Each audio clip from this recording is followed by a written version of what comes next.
ang Bombo Radio Philippines. Fully digitalized.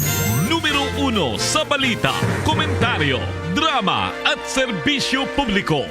Bombo Radio Philippines. Bombo Radio Philippines. Ang inyong number 1 at most trusted radio network in the country. Basta Radio Bombo! This is Bombo Network News Morning Edition, broadcasting live at Bombo Radio Broadcast Center, Makati City, Philippines. Ngayon ay araw ng Sabado, ika-10 sa buwan ng Mayo taong 2025. We only have 2 days to go before the national and local elections. Sa ating mga headlines, sa international news, si Pope Leo XIV hinikayat ang simbahang Katolika na labanan ng paglaganap ng kakulangan ng pananampalataya. Si Cardinal Tagle naman ikinuwento ang kakaibang ugali ni Pope Leo XIV. At sa ating good news, ang Department of Budget and Management inaprubahan na ang 2,000 piso na aumento sa honoraria ng mga guro at poll workers na magsisilbi sa 2025 midterm elections. Ang Commission on Elections may higpit na ipapatupad ang liquor ban simula mamayang hating gabi Mayo 11. Sa ating balitang palakasan, Samahang Basketball ng Pilipinas, tiwalang makaka-join o makakasama itong si Brownlee sa FIBA Asia Cup sa darating na Agosto. At live nationwide via satellite, dumako na tayo sa mga detalye ng ating mga balita. Bombo International News. Hinikayat ni Pope Leo XIV ang simbahang Katolika na kontrahin ang paglaganap ng kakulangan ng pananampalataya. Sa kanyang unang misa sa Vatican, isang araw matapos na ito ay mahalal bilang ika-267th na Santo Papa, ay hindi niya ikinaila na marami na ang lumalayo sa simbahan. Ilan sa mga dahilan anya kung bakit lumalayo ang mga tao sa simbahan ay dahil na rin sa teknolohiya, pera, tagumpay, kapangyarihan at karangyaan. Mahalaga sa simbahan na magsilbi bilang ilaw para magsilbing gabay sa mga nawawala sa landas. Today, there are many settings in which the Christian faith is considered absurd, meant for the weak and unintelligent. Settings where other securities are preferred, like technology, money, success, power, or pleasure. Inyong napakinggan si Pope Leo XIV. Hugnay pa rin mga kabombo niyan, ibinahagi naman ni Luis Antonio Cardinal Tagle ng Pilipinas ang kakaibang pag-uugali umano ni Pope Leo XIV. Sinabi nito na noong kasagsagan ng conclave ay magkatabi sila sa upuan kung saan ay tinuruan pa nito kung paano ang proseso ng butuhan. Dagdag pa niya na bilang prelate of the Catholic Church at Pangulo ng Interdicasterial Commission for Consecrated Religious ay tinuruan niya ang 69 na taong gulang na si Cardinal Robert Francis Prevost. At kwento pa ni Cardinal Tagle na mayroong likas na pagiging paratawa at palabiro itong si Prevost kung saan ay madali itong pakisamahan ng lahat. Naniniwala din ito na sa mga darating na araw ay maaaring bumisita muli sa bansa si Pope Leo bilang isang bagong Santo Papa. Narito pa ang pagbabahagi ni Luis Antonio Cardinal Tagle. Marami siyang tanong sa akin, paano ba ito? Ikaw nakaranas ka na ng conclave, paano ba ito? O ngayon, siya na ang Papa. E di sabi ko sa kanya, kung meron kang gustong baguhin sa mga rules sa conclave, nasa iyo na ngayon yan. For the next conclave. No? So, ano rin, may humorous side siya. May sense of humor. No? Na pag napatawa siya, alakas ng Moses. No? So, very human, very humble, but very discerning sa kanyang. Bahagi po yan ng kwento nitong si Luis Antonio Cardinal Tagle kaugnay ng kanyang interaction dito kay ngayon ay Pope Leo XIV. The Vote 2025. The Bombo Radio Philippines Elections Coverage. Tumuto. Makinig. Alamin. The Vote 2025. The Bombo Radio Philippines Elections Coverage. The #1 and most trusted radio network.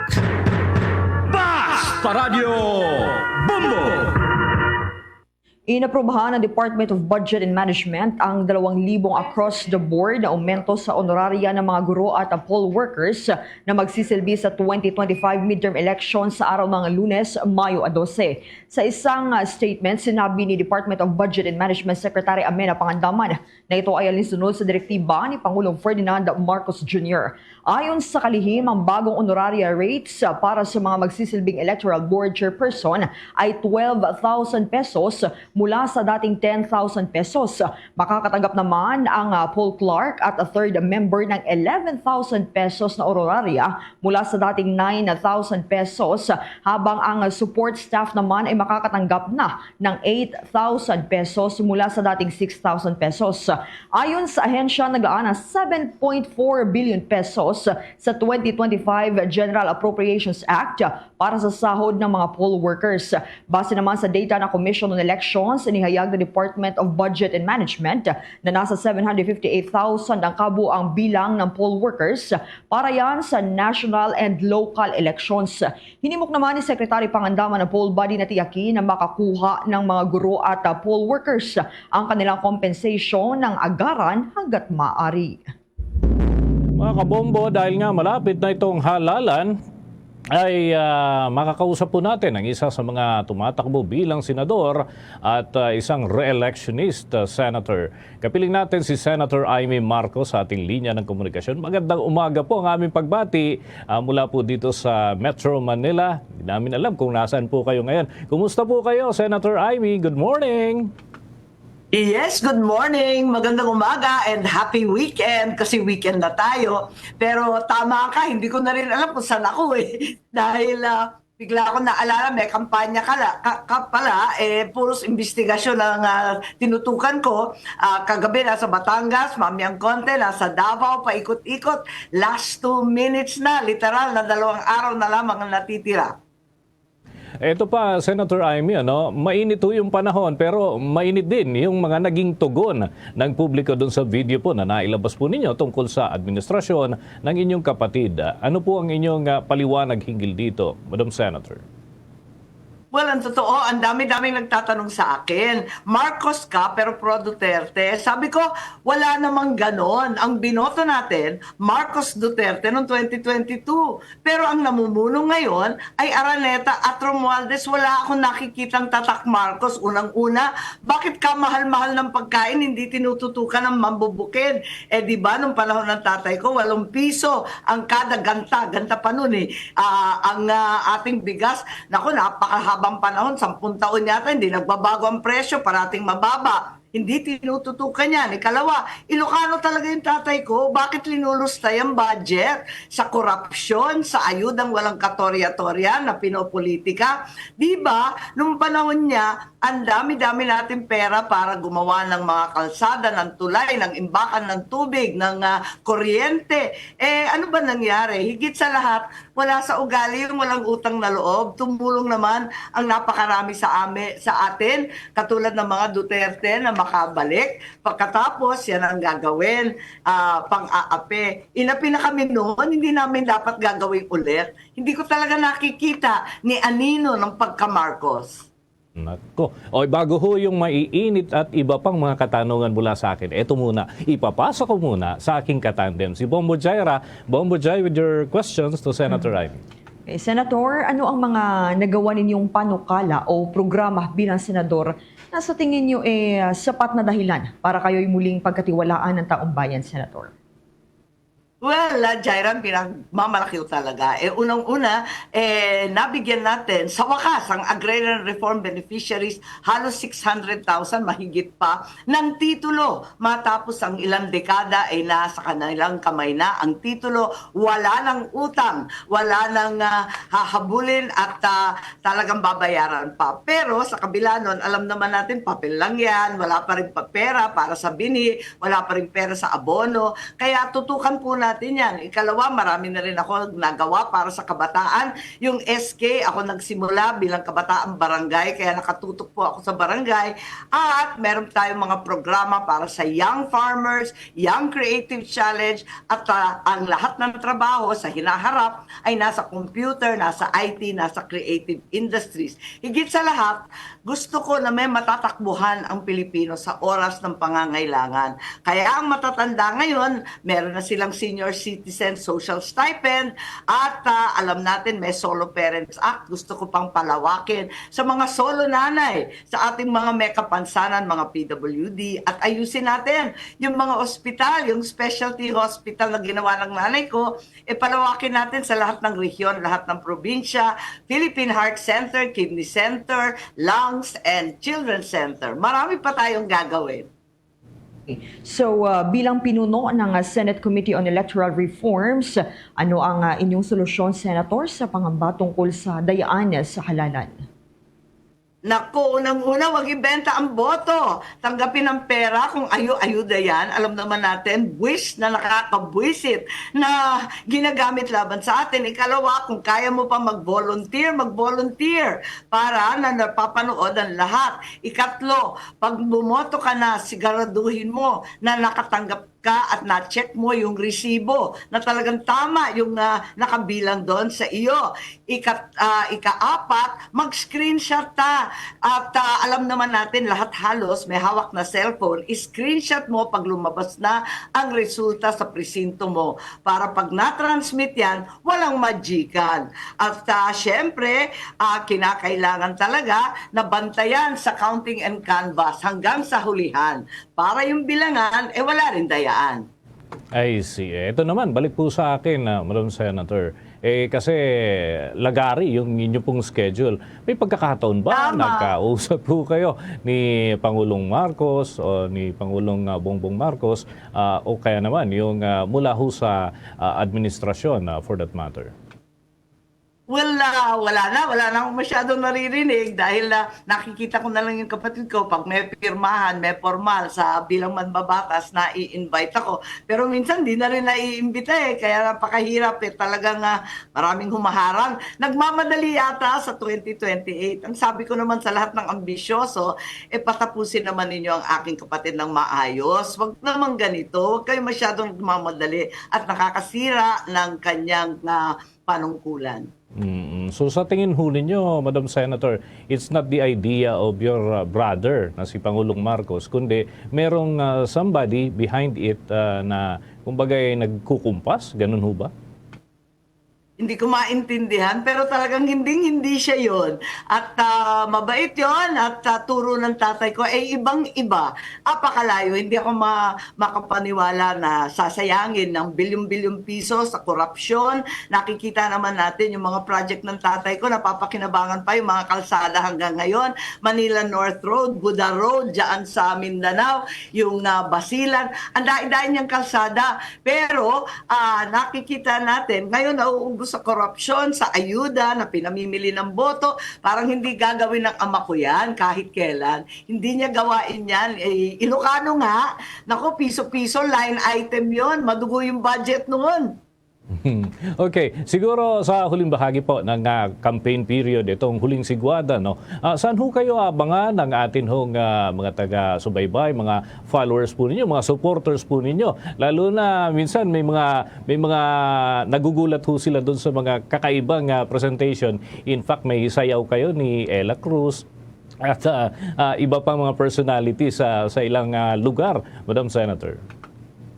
Ay hindi, nagpapasaya lang tayo ng tao. Alam naman ninyo, TikTok ang uso ngayon eh. Tinatamad na yung ibang kabataan pumunta sa rally, mainit pati at siksikan. Kaya ang ending, madalas yung message mo kailangan na gawin mo angkop din sa hilig nila. At masaya naman si Ella. Ayun, sumasama ako kay Ella. Minsan naman, sumasama ako kay VP. Mamaya, pupunta akong Davao. At hindi na kampanya ang aatupagin namin. Magti-tree planting kami para sa kinabukasan. Anong say mo? Yeah. Talaga naman. Oo, talagang, mas makabuluhan kung sakasakali talaga, no? Mga tree planting activities. Siguro, panghuli na lamang, papaano ho natin iimbitahan na mag-participate dito sa paparating na eleksyon, yung atin hong mga kababayan, lalo na dun sa mga nasa kaduluduluhang bahagi ng ating bansa.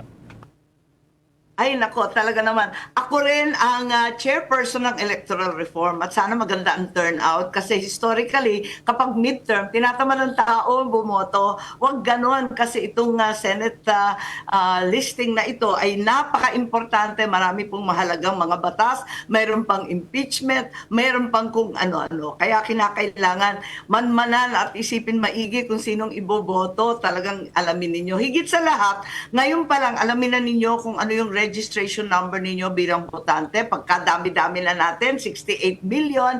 At saan yung presinto, aling silid, at aling paaralan. Para hindi na magulo kasi alas 5 pa lang, nakapila na yung mga oldies natin, ang mga lola, mga buntis, mga IP. Kaya siguraduhin ninyo, alam ninyo kung saan kayo pupunta para hindi na magulo. Ayun, inaanyayahan ko kayo na lumahok pagkat napakahalaga nito. Hindi ito pangkaraniwang midterm election, hindi ito magiging pangkaraniwan na Senado. Madam Senator, saan po kayo buboto? Ang registration nyo ba? Doon pa rin po sa bahagi ng Norte o dito na po sa Metro Manila? Ay nako, forever Ilocos. Ayan, pupunta ako sa Lawan, boboto na naman ako doon as usual, kasama ng aking mga kamag-anak. Yung nanay ko na bumuboto doon, sina Bongbong, bumuboto yung sister ko, pati yung mga kapatid ko, ay yung mga anak ko pala, lahat rehistrado sa Ilocos. Kaya magsisiuwi kami, masaya na rin kasi hindi ko na nakikita yung iba at yung mga anak at apo ko, nakakalimutan na yata ako din. With that, maraming salamat po, Madam Senator, sa mga impormasyon na ibahagi po ninyo para sa ating mga taga-subaybay ngayong umaga. Magandang araw po sa inyo. Magandang araw at huwag kalimutan, sulit senador, 39 pesos only, 39 sa balota. Maraming salamat, Amy Marcos. Happy weekend! Mga kabombo, mga Kastar Nation, nakausap po natin si Senate Committee on Electoral Reforms Chairperson, Senator Amy Marcos. Okay, tuloy-tuloy tayo sa karagdagan pa nating balita. Ito mga kabombo, ang Commission on Elections, may mga paghihigpit. Ayan, baka kayo'y nagpaplano dahil long weekend ay may mga inuman sessions. Ito, pakinggan natin mga kabombo dahil liquor ban ay ipapatupad simula mamayang hating gabi. Yan at iba pang mga balita, hatid ni Bombo Isa Cotoner. Bombo Dennis, Bombo Jai, mahigpit na ipapatupad ng Commission on Elections ang liquor ban na magsisimula bukas Mayo 11 at magtatagal ito hanggang sa araw ng botohan. Nagbigay babala si Commission on Elections Chairman George Erwin Garcia na ang sino mang lumabag dito ay maaaring mamultahan ng 1,000 hanggang 6,000 piso o di kaya'y humarap sa pagkakakulong. Anya, wag nang mag-inom lalo't higit sa mga pampublikong lugar para hindi na makasuhan pa. Kaugnay niyang pakinggan natin ang pahayag ni COMELEC Chairman George Erwin Garcia. Nako, wag na po muna tayo magiinom ngayong mga panahong ito. Pagpaliban na lang po, kung hindi man sa bahay na lang, sa inyong mga bahay kung hindi talaga kayang mapigilan. Yung mga maghahanda, alam nyo naman po, kalimitan, meron kasama laging alak. Wag na lang po natin dahil alam nyo, bawal na bawal po yan. Nagsaya ka nga, nakulong ka naman ng 6 na taon. So, yan po ay talagang ipapatupad natin in the same manner na pinatupad natin na walang kampanyahan ng mahal na araw, Huwebes Santo at saka Biyernes Santo. So, kahit po yung mga pagsasabong, kinakailangan matigil muna yan dito po sa ating papalapit na halalan. So, yan po yung warning lang para naman po hindi kayo nagkaka-problema. So, yung liquor ban natin, again, ay mapapatupad na natin pagdating po ng araw na. Ang liquor ban ay alinsunod sa COMELEC Resolution number 11057 na nagbabawal na magbenta, mag-alok at uminom ng alcoholic beverages isang araw bago ang halalan. Samantala, sa iba pang balita, Bombo Dennis, Bombo Jai, tiniyak ni Garcia sa publiko na magpapatuloy ang botohan kahit na magkaroon ng kalamidad. Kasunod ito ng naitatalang low pressure area sa loob ng bansa na nagdadala ng malawakang pag-ulan. Bagaman magpapatuloy ang halalan sa kabila ng mga pag-uulan, sinabi rin ni Garcia na may option naman ng poll body na ipagpaliban ng halalan kung talagang malubhang maapektuhan ang mga polling precinct. Target pa rin ng komisyon na wala sanang mangyaring postponement ng botohan sa Mayo 12. Kaugnay niyan, pakinggan natin ang naging sagot ni COMELEC Chairman George Erwin Garcia sa naging pagtatanong ng Bombo Radio Philippines. Contingency plan ng COMELEC kapag in case na bumaha o kaya magkaroon ng landslide malapit doon sa polling precinct? Basta kahit na pa po may ganyang klase na kalamidad, tutuloy natin ang halalan. Maliban na lang kung ang ganyang klaseng kalamidad, kahit LPA ay isang kalamidad na ngayon na talaga matuturing, lalo pa pag malakas ang buhos. Again, nasa power naman ng COMELEC ang i-postpone ang halalan, i-reset ang halalan to another date upang masigurado makakaboto lang yung mga kababayan natin. So, hindi po naman siguro tayo aabot sa ganung bagay. Sana, sa ganung pagkakataon, sana po walang postponement ng eleksyon na mangyayari. At sana wala ng failure of election sa kahit na anong presinto sa buong bansa. Mula sa lungsod ng Maynila, Bombo East sa Cotoner para sa The Vote 2025 coverage ng Bombo Radio Philippines, the #1 and most trusted radio network in the country, Basta Radio Bombo! Sa iba pang balita mga kabombo at Star Nation, si Vice President Sara Duterte tikom ang bibig ukol sa mga kinakaharap nitong mga paratang matapos ang unang preliminary investigation. Ang kampo naman ng Vice Presidente umaasang magkakaroon ng due process sa mga isinampang reklamo laban sa kanya kasunod ng mga pagbabanta sa Pangulo. Kaugnay niya, narito mga detalye sa pag-uulat ni Bombo Grant Hilario. Dumangging magbigay ng kanyang komento o pahayag si Vice President Sara Duterte sa mga kinakarap nitong paratang na isinampa ng National Bureau of Investigation laban sa kanya. Ito ay matapos niyang dumalo at presenta ang kanyang sarili ng personal unang preliminary investigation ng Prosecutor General sa Department of Justice, kung saan ilang ulit na iginit ng naturang Vice Presidente na no comment muna sa mga tanong ng media ukol sa kanyang hindi pagtalikod sa mga reklamong kanyang kinasasangkutan. At hindi pa muna siya makapagbabagi ng kanyang mga pahayag o miski reaksyon man lamang sapagkat ito raw ang payo at sabi ng kanyang mga abogado. Sabi ng mga abogado ko, wag daw ako malita. Magsasalita ako pag wala ang mga lawyers ko pero hindi ako makapagsalita kasi nandito sila.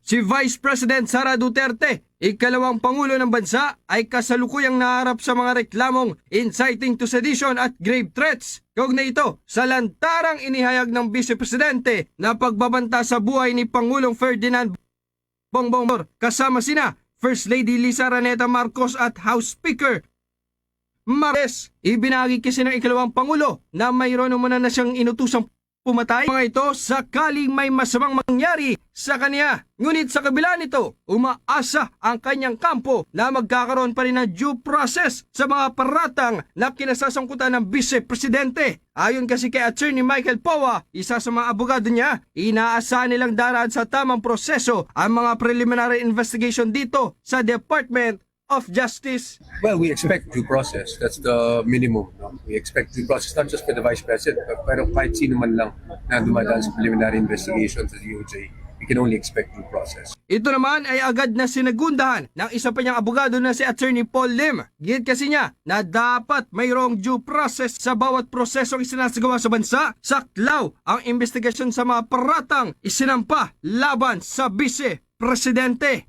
Sinabi naman ni Atty. Powa, lahat naman ng tao at makaasa na mayroong due process talaga sa lahat ng mga proseso sa bansa natin at hanggang doon lamang po siguro masasabi natin. Mula sa Department of Justice, Bombo Grant Hilario, nag-uulat para sa the #1 and most trusted radio network in the country, Bombo Radio Philippines, Basta Radio Bombo!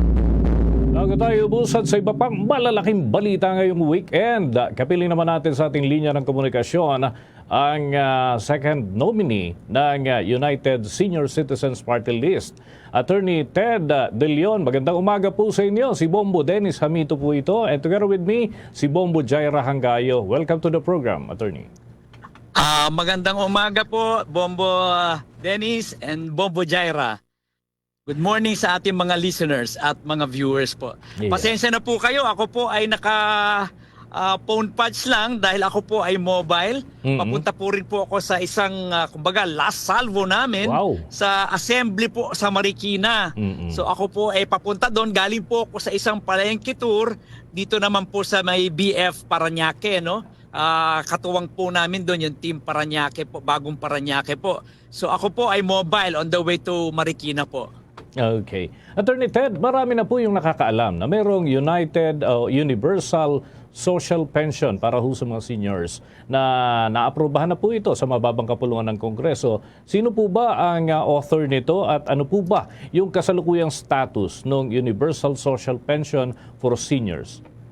Ay talaga po, napakahalaga po sa aming mga nakatatanda yung Universal Social Pension. Matagal na po yung iniintay. Ito po ay akda po ni Congresswoman, ang aming first nominee, Congresswoman Milagros Aquino Magsaysay. Katuwang po din niya si ngayon na tumatakbo na mayor ng Marikina, ako papunta roon, si former congresswoman o congresswoman pa rin, Stella Kimbo, no? Sila po yan. Naaprubahan po ito noong Mayo pa 2024 sa mababang kapulungan po ng Kongreso. Ngunit ito pong Senate version naman po ay nakabinbin pa ho yan sa Senado. Dito po sa Committee ng Social Justice, Welfare and Rural Development. Kaya po ito ay aming pinuntahan sa Senado noong January 2025 upang ito po ay ipagtulakan talaga na sana mailabas na nila. Pero po nung nakausap po namin si Senate President Chis Escudero, sabi niya po pag ito po ay nailabas sa committee na nabanggit ko, ito po ay kanyang ifa-fast track. Sarado po ngayon ng Kongreso pero ito po ay magre-resume ang mga sessions itong June 2 after the elections hanggang June 15. Sana po ito talaga po ay maipasa na during that 2-week period, no? Pero kung hindi po yan maipasa, i-refile ho namin yan. Mabigyan lang po kami ng pagkakataon na makabalik po sa Kongreso. That will be the first bill that we will refile. Ayun. Okay, attorney, bilang isang abogado at ikalawang nominee dyan po sa inyong party list group, ano po ang magiging role ninyo bilang makapaglingkod para sa mga senior citizens ng ating bansa? Once na kayo ho ay maluklok dyan sa Kongreso, ano ho yung mga priority naman po ninyo, maliban doon sa nabanggit na po ninyo na isinusulong na dati pa ng inyo po mga kasamahan? Ang amin po kasing advokasya ay nakatuon po no sa aming mantra. Slogan po ang tawag namin doon. Batian po namin yan sa mga seniors, no? Yung Hope You Are Well, no? Yung letter P po sa Hope You Are Well, ang ibig sabihin po noon protection. Bilang abogado po, ako po ang magpoprotekta against abuses sa ating mga seniors. Ngayon lamang po, may na-receive po kaming isang report na talagang may inaabuso ng mga nakatatanda. Napakarami pong ganyang klaseng report. Yung inaabuso financially, mentally, emotionally, and even institutionally, no? Ito po ay, kumbaga, hindi po dapat, no? Kaya po kami, ako bilang abogado, sisiguruduhin ko po na hahagarin po namin yung mga nang-aabuso sa ating mga nakatatanda. Nakalulungkot po. Minsan po, ang nang-aabuso pa sa kanila ay yung mga kasamahan po nila sa bahay. Tulad ng anak, pamangkin, minsan apo. Merong report ho kami natanggap na kapag po yung mga nakatatanda tinatawag nilang pasaway, kinukulong pa sa mga kulungan ng hayop. So yun po ang hindi natin dapat po pabayaan. Okay, ang akin ho namang katandem dito, si Bombo Jai Rahangayo. Meron din ho siyang ilang katanungan para po sa inyo, attorney. Bombo Jai? Okay. Sige po, Bombo Jai. Attorney, saan lugar na po kayo nakaikot sa inyong pagkakampanya ngayong halalan? At kumusta naman po ang naging reception sa inyo sa mga lugar na inyong napasyalan? Alam mo, kahit saan kami pumunta, napakainit po ng pagtanggap ng ating mga ka-seniors, no? Nalibot na po namin ang entire Philippines, no? Ang pinakamagagandang lugar ng Pilipinas, nalibot na namin at napakainit ng kanilang pagtanggap. Nanggaling kami sa Baguio, nanggaling kami sa La Union, Pangasinan, Tuguegarao, Isabela, pati na rin po sa Visayas, no? Leyte, Bohol, Cebu, Samar, and even in Mindanao, Davao, and Zamboanga City. Yan po lahat napuntahan namin at nakatalastasan po namin lahat ng aming mga ka-seniors, no? At napakaganda po ng aming reception sa amin ng mga nakatatanda. In fact, sila pa nga po ang sumasalubong sa amin sa airport. Kaya ho, minsan ho, mga flights namin, 4 o'clock in the morning, nandun na kami ng 2 o'clock sa airport. Dapat po, pagod na pagod kami. Pero dahil sa napakaganda ng reception ng mga ating mga seniors, nawawala po, napapawi po ang aming kapaguran at antok. Okay. So sa inyong pag-iikot, attorney, dinadagsa rin po ba kayo ng mga kabataan o purely mga seniors lang ang inyong nakakaharap? Ang nakakatuwa po niyan, madami rin po mga youth ang pumupunta sa amin. Kaya po yung mensahe namin sa mga kabataan, dapat iboto nyo rin po kami. Kasi wala akong forever yan. Hindi po tayo lahat, kumbaga tayo pong lahat, gusto maging senior din, no? Kaya po yung mga kabataan ngayon, kung kayo ang pag-asa ng bayan, ngayon po, kami po ang pag-asa ninyo para magdulog po at maghandog po ng lahat ng biyaya para pagdating ng araw na kayo naman po ang mga seniors, mapakikinabangan nyo na po. Hayahay po kayo ngayon. Kumbaga, komportable na po magiging buhay nyo pag kayo ay naging senior na. Yun po ang lagi namin mensahe sa mga youth. Kaya rin po sila ay lumalahok at sumasama sa aming mga rally. Ano, sabi nga niyan, magiging lolo ka rin, magiging lola ka rin. Opo, lolo sana at lola rin kayo pagdating ng araw. Opo, malaking bagay na aabot po kami sa ganung level, syempre. Ibig sabihin ay na-sustain yung ating buhay. Okay. Attorney, Alright, yes. Opo, baka meron ho kayo na karagdagan na mensahe na gustong ibahagi. Itong huling bahagi na lamang, huling sigwada, ika nga, ng ating hong campaign period, saan ho aabangan ang grupo ng United Senior Citizens. Ay ako nga po ay papunta ng Marikina ngayon. Meron kaming last salvo doon. Nandun po yung mga ka-seniors natin. Nag-organize po sila ng malaking assembly ngayong umaga. Nang sa gayon, kumbaga, makapaghuling mensahe po kami na suportahan po ang ating party list. Number 17 po sa balota. Nasa likod po ng balota ang mga party list, no, na tumatakbo. Doon po kayo tumingin sa number sa kaliwa, no? Yung hanay na yon, number 1 up to 70, pag 17, pagdating na 17, shadean nyo lang yon, kami po yon, United Senior Citizens Party List po. Okay. Maraming salamat po. Okay, pahabol lang, Attorney Ted, ano? Ano ho ito, pagka kayo'y naglilibot, magkakasama ba kayo? Kabilang si Congresswoman Mila and si Attorney Kat na una na po namin na-interview na rin. Or magkakahiwalay po kayo? Madalas po kami magkasama, pero itong bandang mga last 2 weeks po, talagang para masugod namin ng buong Pilipinas, naghiwa-hiwalay na po kami. Meron pumunta na Luzon, meron sa Visayas, at may in charge po sa Mindanao. Ganun po ang ginawa namin. At kaya po kahit papano, maganda po yung aming napuntahan lahat ng mga lugar. Halos nasuyod namin ang buong Pilipinas. Okay, at least yung mga magpapapicture kay Attorney Ted, magpapapicture kay Congresswoman Mila at kay Attorney Kat, alam nyo na kung saan sila hihintayin. Alam niyo po, nakakatuwa din po, no? Kasama madalas po namin sa mga ikot na yan, yung aming endorser na celebrity, si Miss Universe Gloria Diaz. At ang nakakagulat, imbis kami ang pagpicturean ng mga tao, si Miss Gloria po ang kanilang talagang gustong makasama sa mga picture, sa mga selfie. Ayan. With that, maraming salamat at ingat-ingat ho kayo. Mainit ho yung panahon ngayon. Napakatindi mga alinsangan, Attorney Ted. Thank you. Ingat at magandang umaga po sa inyo. Maraming salamat. Good morning po. Mga kabombo, mga ka-Star Nation, nakausap po natin ang ikalawang nominee ng United Senior Citizens Party List, si Attorney Ted De Leon. Ngayong umaga dito pa rin sa Bombo Network News. Tuloy tayo sa ating mga balita. Mga kabombo, yung init ng panahon na aasahan natin sa buong maghapon ay nasa danger level pa rin batay sa data ng Department of Science and Technology.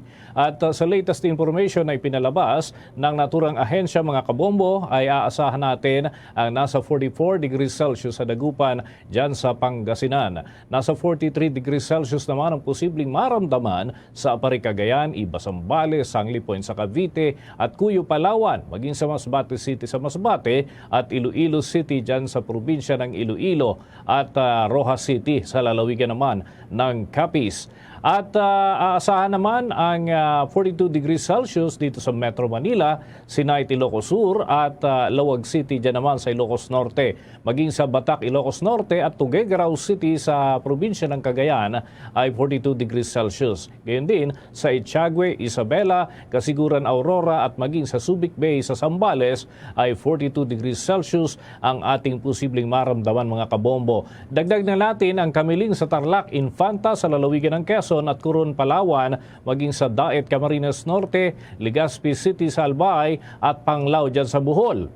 At maging ang area ng Catbalogan sa Western Samar ay nasa 42 degrees Celsius din ang posibleng maitala. Maliban dyan, ang Tacloban City, dyan pa rin sa Leyte at Borongan, Eastern Samar, Giwan, Eastern Samar at Maasin, Southern Leyte, Hinatuan, Surigao del Sur at Butuan City, dyan sa Agusan del Norte ay nasa 42 degrees Celsius ang posibleng maramdaman. Marami pa tayong mga balita, susunod na.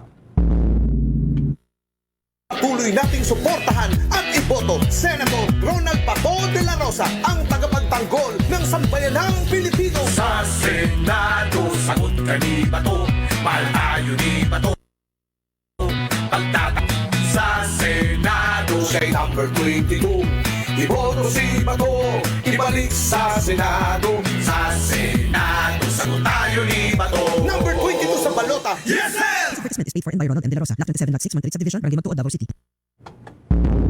Sa iba pang balita mga kabombo at Star Nation, itong National Police Commission nanindigan na dapat manatiling apolitikal ang hanay ng mga kapulisan at hindi dapat makilahok sa kahit anumang usaping politikal. Kaugnay niyan, may balita dyan si Bombo Bea Piniza. Nanindigan ng National Police Commission dapat manatiling apolitikal at hindi dapat nakikilahok sa mga usaping politikal ang hanay ng Philippine National Police at maging ang kanila ring ahensya ay dapat na sumunod sa kautusan na ito. Ito ay kaugnayan pa rin sa pagkakasangkot ng dalawang pulis na nagsagawa ng moonlighting matapos na naging pananakit umano ni Davao City 1st District Representative Paulo Pulong Duterte sa isang bar sa Davao City. Ani kalinisan, dapat na maintindihan ng publiko na ang PNP at ang kanila mismong tanggapan ay mananatiling walang kinikilingan at walang sinusuportahang mga politiko. Hindi rin anya dapat nakikilahok o nagbibigay ng partisipasyon ang mga kapulisan sa politika dahil hindi naman anya sila mga politiko at dapat na naninindigan para makapagbigay ng seguridad at law enforcement sa mga mamamayang Pilipino. Pero yung sa aspeto ni Pulong, hindi naman natin, we're not singling out anyone. Sabi ko nga, at ang bilin natin sa lahat ng tao, PNP, the National Police Commission, should remain apolitical. Hindi tayo dapat lumalaro sa politika dahil di naman kami politiko. So ang police will stay with law enforcement, ang NAPOLCOM will stay with law enforcement and supervising and controlling the PNP. Sa kabilang banda, kung sakali man anyang lumutang sa investigasyon na ito ay base sa mga politikal na pagkiling ng mga sangkot na pulis, ang tanging sagot lamang ng opisyal ay then so be it. Muling pinaalala ng opisyal ang sinumpaang mandato ng mga kapulisan at marapat lamang anya na sundin ito. But there will be definitely no politics involved in any part of the investigation. Kung nagkataon na lumabas yan, then so be it. But with the pledge that no politics in the PNP and no politics in NAPOLCOM. Samantala, matatandaan naman na ang dalawang sangkot na pulis na nagsagawa ng moonlighting ay nagsurrender ng kanilang mga armas at nananatili pa ring awol hanggang sa ngayon. Para sa Bombo Network News, Bombo Bea Peniza nag-uulat para sa #1 and most trusted radio network in the country, Bombo Radio Philippines. Basta Radio, Bombo! Ito po si Senator Tol Tolentino. Gumawa ng Tolentino Law para kilalanin ng buong mundo na atin ang West Philippine Sea. Kung payag kayong makuha ang Palawan, huwag akong iboto. Kung okay lang sa inyo maagaw ng China sa atin ang West Philippine Sea, huwag akong iboto. Kung pabor kayong maging bahagi ng China ang Pilipinas, huwag akong iboto. Pero kung ipaglalaban natin ang Pilipinas, iboto niyo po. Number 61 sa balota, Francis Tol Tolentino, Senador. Paid for by Senator Francis Tolentino, Barangay Tolentino East, Tagaytay, Cavite. At kaugnay pa rin mga kabombo ng ilang aktibidad ng ating mga kandidato, makakausap muli natin sa ating linya ng komunikasyon si Senate Majority Leader Senator Francis Tolentino. Welcome muli sa ating programa, Senator. Si Bombo Dennis Hamido po ito. Together with me, si Bombo Jaira Hangayo. Magandang umaga po. Magandang umaga po sa ating mga taga-subaybay. Diyos maray na aga sa mga taga-Bicol, makibuntag. Diyos maray na aga po, ano? Mr. Senator, naging issue ho yung tungkol doon sa serbisyo ng tubig sa ilang bahagi po ng ating bansa. Ano ho ang inyong posisyon sa bagay po na ito? Dahil sabi nga nila, napaka-importante ng tubig. Ika nga, malaking bagay. Pag nawalan ka ng tubig, malaking perwisyo din naman. Ano ho yung inyong posisyon doon sa panukala na Department of Water Resources sa problema ng ating tubig, Mr. Senator? Ay, maganda pong tanong yan. Very timely po yan. Marami po nagkakaproblema ngayon sa tubig dahil po merong mga private corporations na nag-take over sa water district. So, ang nakikita ko po dito, dapat nagkaroon talaga ng isang national legal framework patungkol po dito. Dapat po siguro, bago po mangyari yan, ay tanungin muna yung mga consumers, yung mga nasasakupang mga bayan, kung payag sila na i-privatize sila. Pangalawa po, dapat po siguro ay magkaroon ng napakalaking band to answer for any laws, systems laws, o kung ano man ang kakulangan sa investments na gagawin para matugunan yung modernization ng isang patubig. Pangatlo po, nabanggit nyo yung sa isang Department of Water Resources. Senator Tolentino po nag-file ng panukalang batas dyan kasi nakita ko there are 45 different executive agencies concerning water, spanning 15 departments. 15 departments, halos lahat patungkol sa tubig. Bakit hindi natin ito pag-isahin na lang? There must be one central authority to deal with the rising demand of water and to eliminate inefficiency in the delivery of water. Ang water po, ang tubig po ay basic human right. Marami pong nagrereklamo ngayon na bayan patungkol sa tubig, kulang ang tubig, mahal ang tubig. So dapat po magkaroon ng isang parang ala energy resources commission, isang energy water commission na magre-regulate ng presyo at siguraduhin na tumutupad yung mga private franchise holders patungkol po sa delivery ng tubig. Kaya pala ho, may mga sektor talaga ngayon nagsusulong ng investigasyon para dito sa problema ng tubig. Ano ho ang pananaw ninyo hinggil dito, Mr. Senator? At sa kapayag ba kayo na yung gobyerno na mismo ang magpapatakbo, magpapalakad ng kalakalan para sa tubig o kaya naman yung private sector na kasalukuyan ng sitwasyon ngayon? Ano ho ang inyong tingin dito, Mr. Senator? Dapat po siguro hybrid pero may mga pamahalaan lokal na magagaling. Kagabi po, alauna ng umaga, kausap ko yung mayor ng Pulilan, Bulacan. Talagang self-sustaining po yung kanilang water program po doon. Meron naman mga lugar na mahina ang tubig na ibigay sa private sector. Pero dapat po siguro involve yung taong bayan dahil sila yung consumer, sila po yung nagbabayad, sila yung pinaka-major stakeholder po dito. So, pwedeng hybrid, hindi dapat mawala ang partisipasyon ng taong bayan. Okay. Ay sa pampunto, Mr. Senator, sa kakatapos lamang ho na hearing ng inyong lupon, ng inyong committee, tungkol ho dun sa issue naman ng espionage o kaya yung pang-iispiya ng ibang bansa dito sa loob ng ating minamahal na Pilipinas. Ano na po yung update so far hinggil dito, Mr. Senator? Ako, napakarami pong update na hindi ko maisiwalat naman dahil confidential. Hayaan natin ang security sector ang mag-update sa atin. 19 po yung nakakulong ngayon.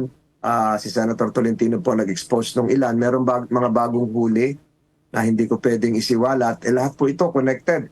Kasama na rin po yung inutos ng Pangulo yung sa mga dredging companies na nagde-dredge ng ating mga buhangin na ginagamit pa laban sa atin. So, ang dami pong development dyan. At siguro overtaken by the election events as election approaches, election day approaches. siguro after elections, lalabas po yan. At paglabas po niyan, sasabihin po nung mga kababayan natin, tama si Senator Tolentino. Dati po kasi, yung mga nambubuli sa atin ay nakasakay lang sa barko. Ngayon, bumababa na po sila ng barko at nasa kalupain na natin sila. Yun po yung nakakatakot sa ating sitwasyon ngayon. Okay, ang akin hong katandem, si Bombo Jai Rahanggayo. Meron din hong ilang katanungan para po sa inyo, Mr. Senator. Bombo Jai? Okay. Senator, ating nakikita ngayon na mas malaki ang impact sa ating soberanya itong panggigipit ng China sa West Philippine Sea. At sa ating nakikita, bakit parang kayo lang ho ang naninindigan sa isyong ito, Senator? Nalulungkot po ako dyan. For the last 90 days ng campaign or even before that, lumalabas po na si Senator Tolentino nga lang po ang nagwawagayway ng ating bandera patungkol po dyan ng ating bandila. Hindi ko alam kung bakit. Tayo lang po yung nagwawagayway, tayo lang po yung tumitindig. Tayo po yung nag-expose ng mga Chinese spies. Tayo po yung nag-expose noong troll farms ng Chinese Embassy. Tayo po yung nag-expose noong unang pumunta sila sa Sandy Cay. At marami pa hong iba. Ang nakikita ko po dyan, kasi itong eleksyon ito, divided po ang Pilipinas into two personalities. At itong dalawang personalities pong ito, mawalang galang na sa kanila, hindi naman po kandidato. Nahati po ang Pilipinas doon sa dalawang kampong yon, dalawang personalidad na hindi naman kandidato. Kaya yung pagtugon natin dito sa China issue, sa pambubuli ng China sa West Philippine Sea, hati din. Hindi dapat po ang ating tugon ay kahit anong personality, kahit anong kampo tayo sa politika, dapat we should be united as a people. Isa po lang yung kalaban natin dito. Isa lang po yung nananakot, hindi dapat po ma-involve dito yung politika. Kaya nakakalungkot po, nahati po ang Pilipinas. Yan po siguro ang gusto ng China, hati. Pero nahati po ang Pilipinas, dalawang paksyon. At doon sa isang paksyon, si Senator Tolentino lang po ang tumutugon. Kaya po ako'y nalulungkot, hindi kasino itong napag-usapan. Napakahalaga po nito. Dito nakataya po ang soberenya at ang kalayaan ng ating bansa. At ito, dalawang tulog na lang, Senator, at eleksyon na. Kung palaring manalo ho kayo, kampante ba kayo na maipaliwanag ang mga isyu na kinakaharap ng ating bansa? Kung gagawin natin past yung tanong nyo, past question, hindi ako naging kampante sa nangyari na itong 90 days kasi hindi po napag-usapan ang issues ng foreign trade relations, with, especially itong tariff cuts ng tariff increases ng United States. Hindi po napag-usapan ng foreign policy, hindi po masyado napag-usapan ang agrikultura, hindi po masyado napag-usapan ang reforma sa educational system natin. Hindi po ako naging kampante kasi yung iba po mga kandidato hindi naman po nagsalita tungkol dito. Hindi po tumutugon tungkol dito na natiling, hindi naman po ako naglalait sa kanila na natiling tahimik, nadaos na lang yung election, 66 po kami. Hindi po napag-usapan ito kaya hindi po inform yung ating mga kababayan sa stand po ng mga senatorial candidates patungkol po dito. Yung po nakakalungkot. At tungkol naman po sa West Philippine Sea, si Senator Tolentino lang po ang tindig ng tindig patungkol dito. Tahimik po lahat yung iba. Yung po nakakalungkot, bakit po ganun? Doon po ako nagtataka. Balik ho sa akin, Mr. Senator, kaya pala, no? Very emphatic yung inyong statement dun sa inyong ads, ano? Tungkol dun sa pagboto, ano? Okay, bakit nga ba, Mr. Senator, kailangang iboto ang isang Senator Francis Tolentino dahil 2 araw na lamang hong natitira, election day na, Mr. Senator? Siguro po 3 bagay yung masasabi ko na pagbubuhat ng sariling bangko. Masasabi ko po na yung ating pinaliliwanag dati na si Senator Tolentino po ay isang abogado. Kailangan po natin ng abogado sa Senado. Ang abogado po nagsusulat ng batas. Sinasabi ko po, 90% po ng mga batas na pinasa po ni Senator Tolentino, ako po ang nagsulat noon. Hindi po ako nagre-rely sa staff. Dahil ang iboboto po sa Lunes ay yung senador, hindi po yung staff. Kaya maipagmamalaki ko po yung aming napag-usapan ni Senator Miriam Defensor Santiago nung araw, Attorney Miriam Defensor Santiago, pareho po kaming eskwelahan sa University of Michigan na dapat yung senador mismo ang gumagawa ng batas. Pangalawa po, si Senator Tolentino ay nag-mayor ng Tagaytay, napaganda po ang Tagaytay City, nag-MMDA chairman, senador po ngayon. May pagmamalaki ko po habang buhay na minsan hindi po ako nagkakasa sa Sandigang Bayan involving graft and corruption. May pagmamalaki ko po yon dahil si Senator Tolentino po ay may takot sa Diyos, God-fearing. Pangatlo po, si Senator Tolentino po ay patuloy na magwawagayway ng bandera ng Pilipinas. Kahit isa na lang po ako na lumalaban po sa pambubuli sa China. Kahit isa na lang po ako na nag-expose sa Chinese espionage. Kahit isa na lang po ako na nag-expose ng Chinese troll farms. Ipagpapatuloy po ni Senator Tolentino yan dahil mahal po ni Senator Tolentino ang Pilipinas. Sana po sa Lunes, May 12, maalala niyo po si Senator Tolentino sa 3 katangian yan. At po ay nakikiusap sa inyo na ang isang abogado ay kailangan sa Senado, ang isang natatakot sa Diyos ay kailangan sa Senado, at ang isa pong nagmamahal sa Pilipinas ay kailangan sa Senado. Muli po, number 61 po sa balota. Maraming salamat po sa pagkakataong ito. Ito po si Senator Francis Tol Tolentino. Mahalin po natin at mabuhay po ang Pilipinas. Maraming salamat, Mr. Senator, at ingat po kayo ngayong napakainit ng panahon sa huling bahagi ng kampanya.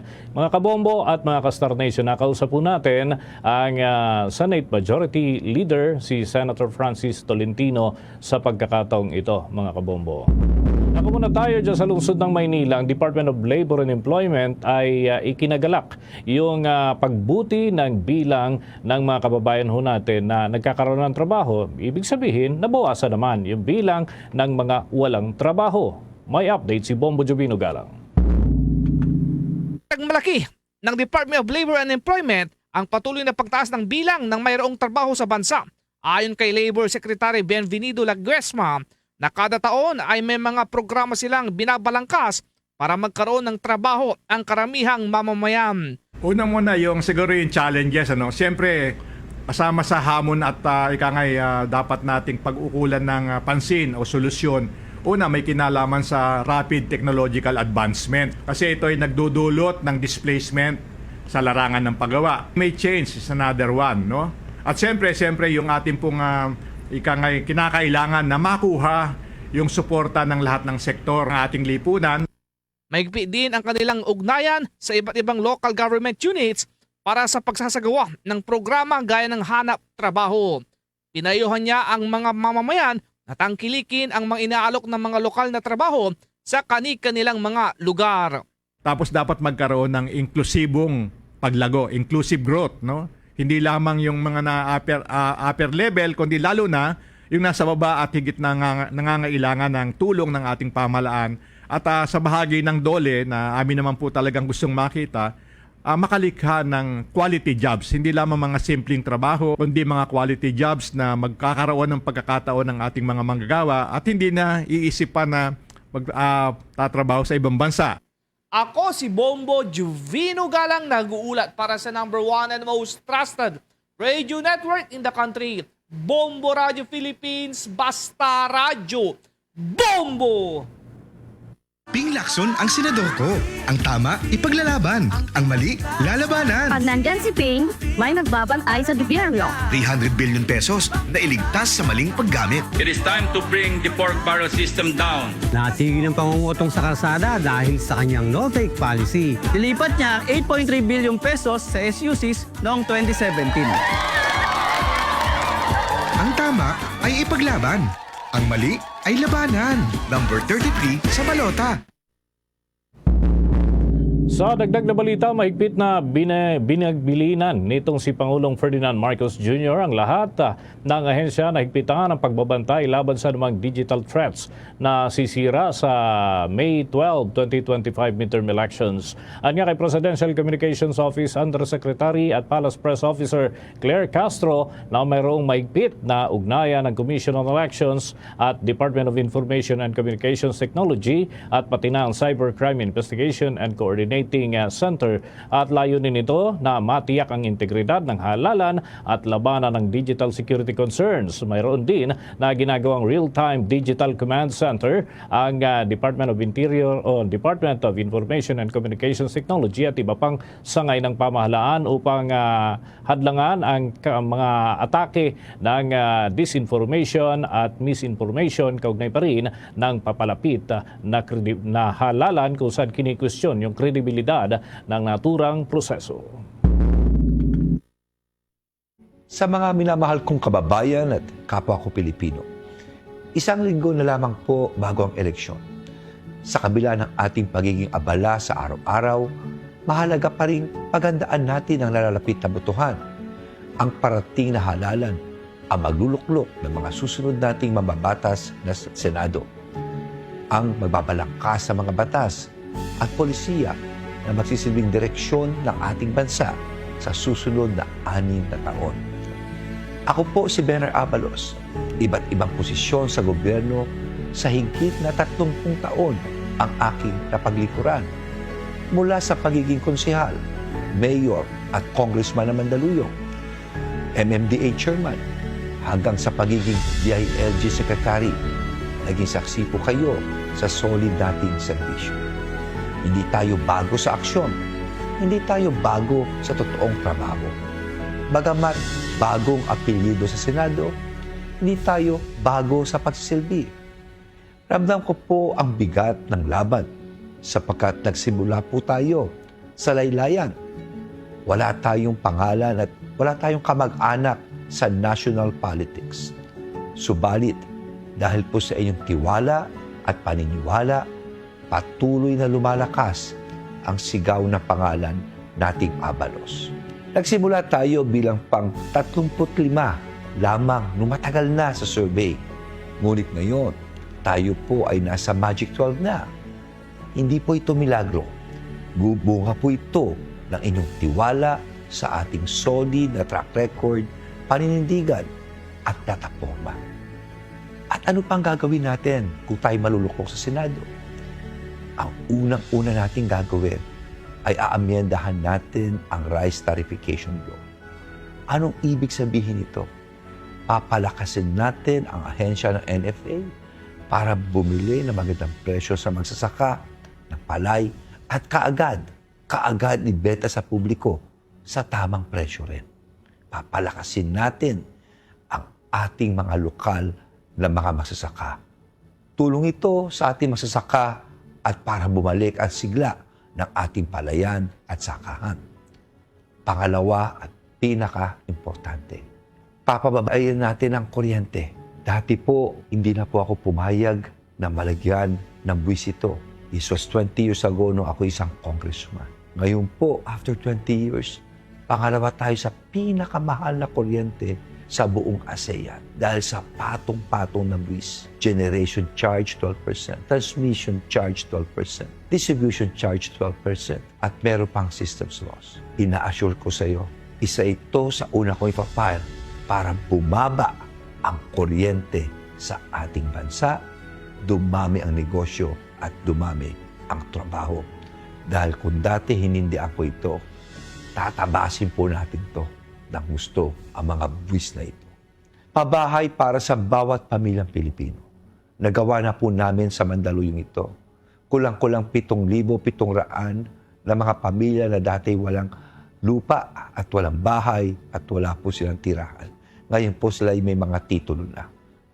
Tutulong po tayo para ang dating pangarap ay maging isa na pong realidad. Aamyendahan natin ang Local Government Code para mas practical dahil 30 taon na ito. Para mas realistic ang magiging functions ng ating barangay, ng ating mga cities, ng ating mga munisipyo, ng ating probinsya at ng national government para ang serbisyo ay talagang dire-diretso. Isa sa batas natin ang pagpabigay ng gratuity pay at incentives para sa mga job orders and service contractual employees. Dahil sa ngayon, wala po silang benepisyo. At itataas natin ang income tax exemption. Ilan lang po ito sa ating mga gagawin. At marami pa tayong ipa-file na mga batas. Malapit na po tayo sa dulo.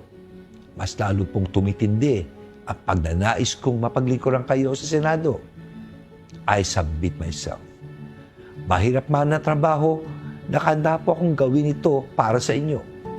Kayo ang magsisilbing lakas at inspirasyon ko.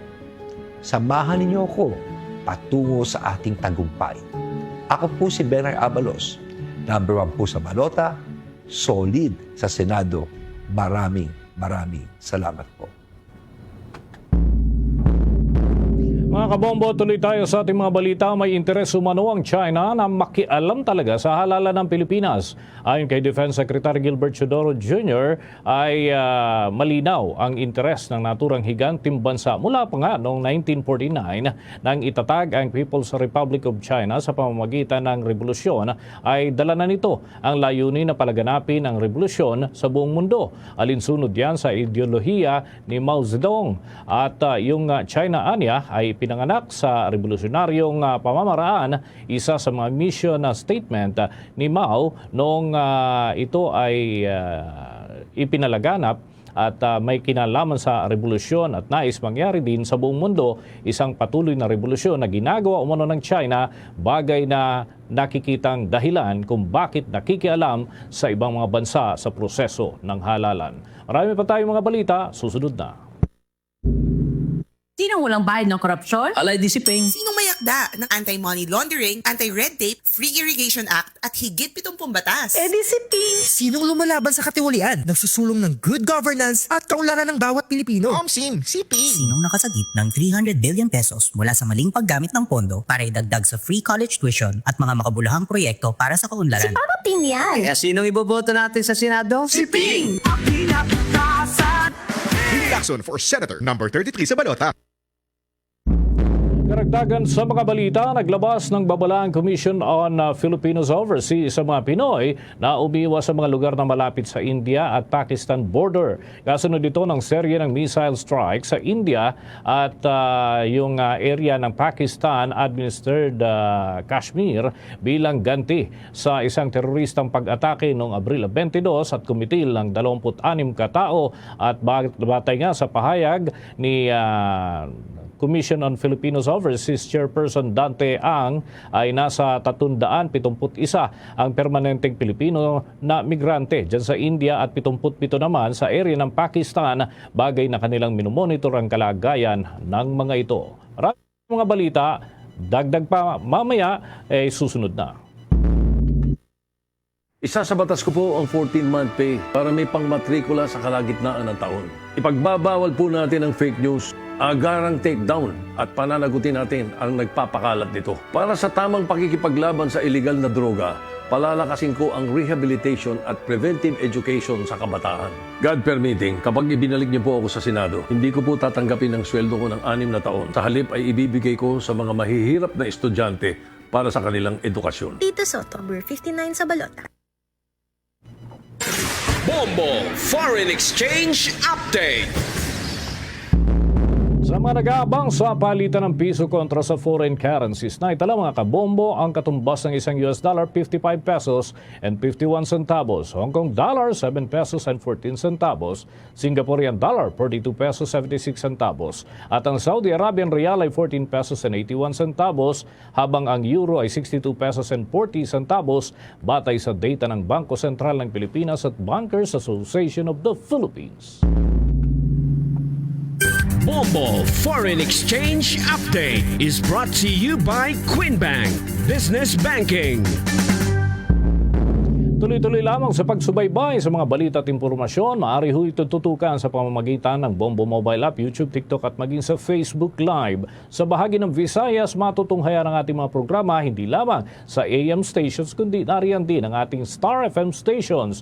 Unahin ko dyan sa bahagi ng Iloilo, nariyan ang Bombo Radio Iloilo at Star FM Iloilo. Sa area naman ng Bacolod at Negros Island, nariyan ang Bombo Radio Bacolod at Star FM Bacolod. Sa Central Visayas, Bombo Radio Cebu at Star FM Cebu.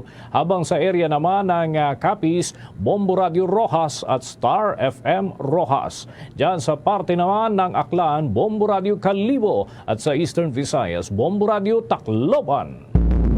At bago tayo magtapos, narito ang ating orasyo, Imperata for the Nation. Heavenly Father, you led your people out of Egypt from slavery to freedom. In Jesus, your beloved Son, you led us from death to life through his paschal mystery.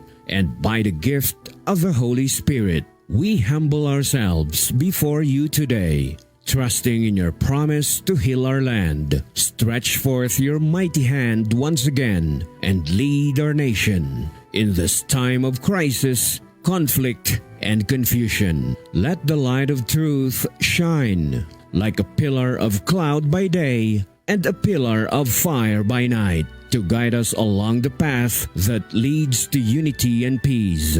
Make justice gush forth like water from the rock, quenching the thirst of victims, cleansing wounds, and opening the way to healing and reconciliation. As you fed your people with manna in the wilderness, satisfy our hunger for righteousness, that we may cease to crave for power, wealth, and selfish gain. Soften hearts, hardened like Pharaoh's, and open eyes blinded by greed, that our love for our country may triumph over all political loyalties and personal interests, and we may learn to see each other not as allies or enemies, but as we truly are brothers and sisters all. May this Jubilee year inspire us to journey together as one people. Let this be our Passover from lies to truth, from cowardice to courage, from injustice to righteousness, from division to unity, from despair to hope, from selfishness to love. May this time of renewal enable us to discover again our greatness as a nation and our dignity as a people so dear to your heart. We ask this in the name of Jesus, our Paschal Lamb, who leads us through the cross from death to new life. Amen. Our Lady of Peace, pray for us. Saint Michael the Archangel, pray for us. Luzon, Visayas at Mindanao. Yan ang kalipunan ng ating mga balita para sa pang-umagang edisyon ng Bombo Network News. Sa Bombo News Center, Makati para sa number 1 and most trusted radio network in the country, Bombo Radio Philippines. Basta Radio, Bombo!